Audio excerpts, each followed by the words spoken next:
BFM 89.9, I'm Shurat Kutin, and with me Ibrahim Sani. Ibrahim, you're standing by to speak to Lin Tian Siang, a senior research analyst with Fund Supermart Malaysia, aren't you? Good morning, Tian Xiang. Let's focus on the financial sector. The loan growth slowing down is a big problem with the sector. What's your view on this?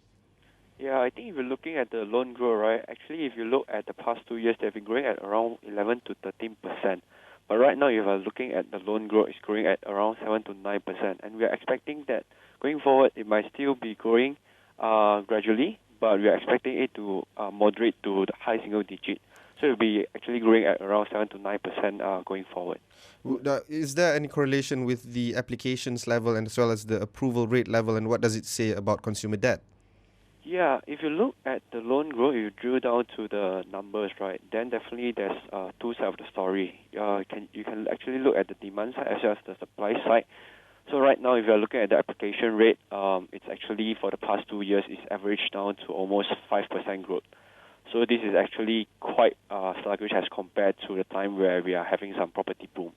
So I think one of the reasons here is because in Malaysia, we have high consumer debt burden. So right now it's at about 87% of our GDP, and with so high debt burden by the local consumer, right, then definitely they might not be having much room for them to actually borrow more in the future. And if you're looking at the approval rate, so this is the supply side. So approval rate right now is around 40 to 45%. So this is partly because of the stringent lending standards penned down by the Bank Negara. So Bank Negara actually required all the banks to actually pump up their liquidity requirement. So this is in order for them to actually fulfill the Basel III requirement 3 to 5 years down the road. So if you look at all these numbers, then definitely you can actually see the evidence coming from the rising cost of funds. So if you look at the deposit rate, then I think a lot of players out there will realize that, previously we are having like 3% or lower deposit rate over the past year, but right now we are seeing close to 4% of the deposit rate.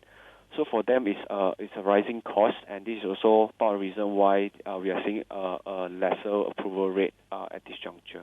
Now, from the bank's perspective, you're arguing on the rising of cost of fund. Can we take some comments on the operational aspect? Do you think banking operations would have to see some sort of rationalization to manage these costs?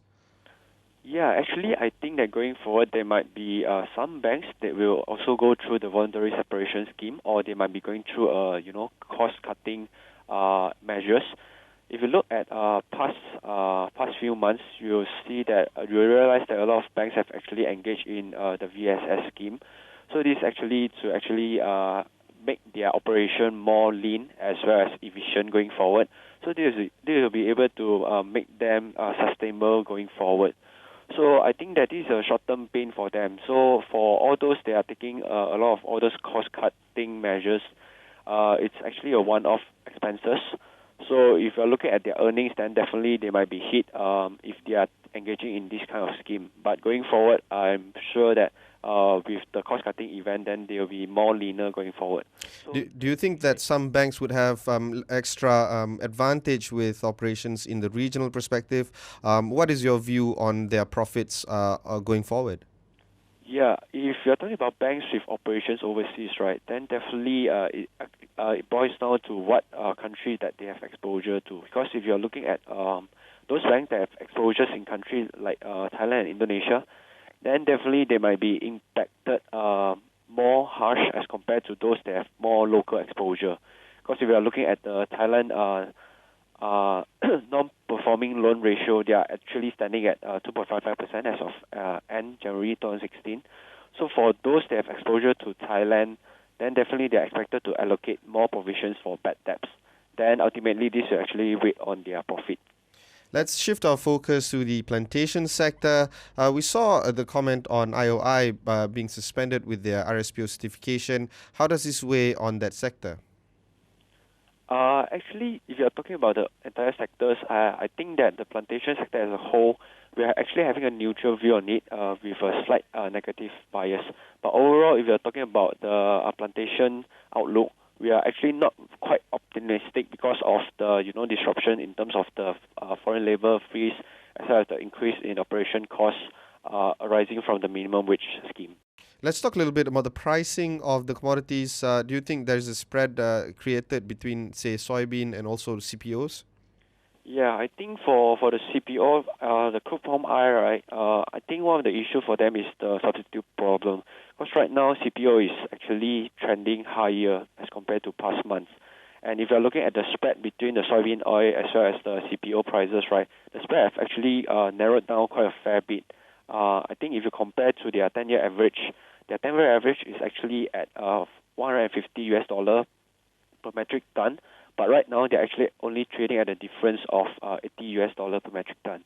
So I think with the narrowing in price differences, people might be actually shifting to soybean oil for their biodiesel usage.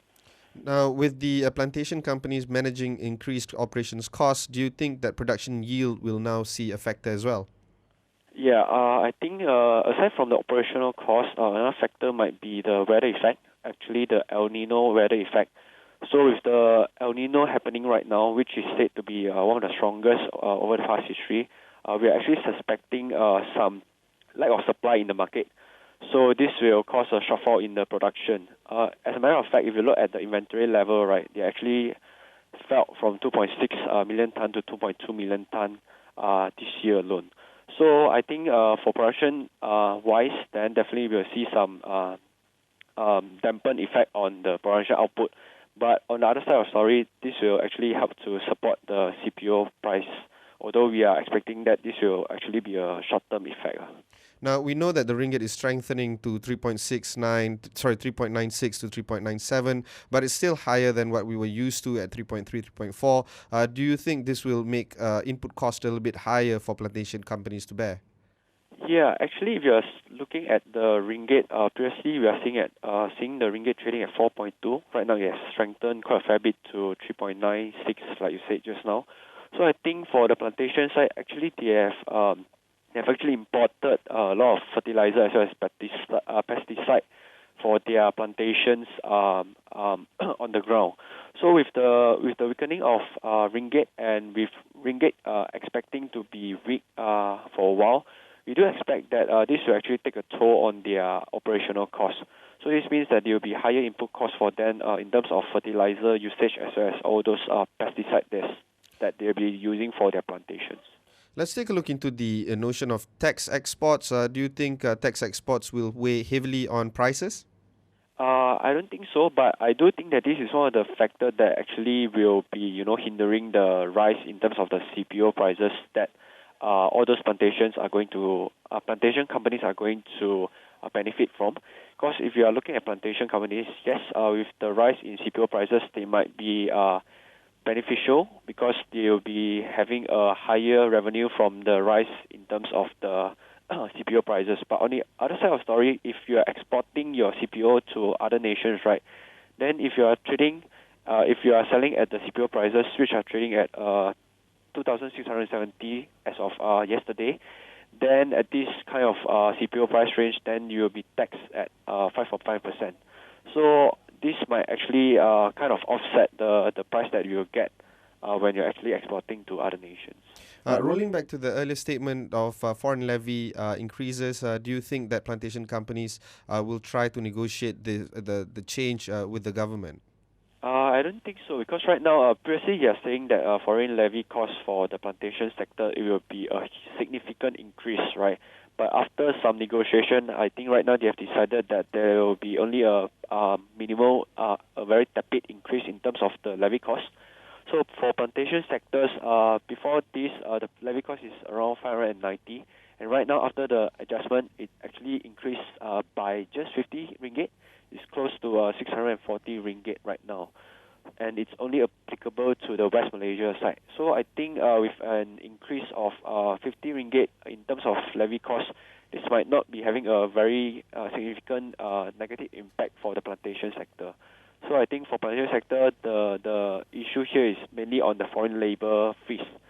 So because right now, if they are quite intensive in terms of the manual labor, so if this measure is likely to be staying for quite some time, then I'm expecting that there will be some disruption in terms of their operational side.